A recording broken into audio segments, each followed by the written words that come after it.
এখন আমি শুটকির তরকারি রান্না করব। পেঁয়াজ কুচি, মরিচ কুচিটা দিয়ে দিচ্ছি,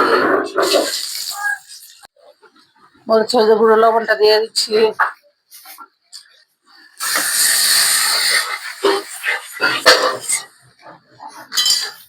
এখন তরকারিটা দিয়ে দিচ্ছি, এখন বেগুনটা দিয়ে দিচ্ছি, এখন পাতাটা দিয়ে দিচ্ছি, এখন শুটকি, টমেটো, মটরশুঁটিটা দিয়ে দিচ্ছি,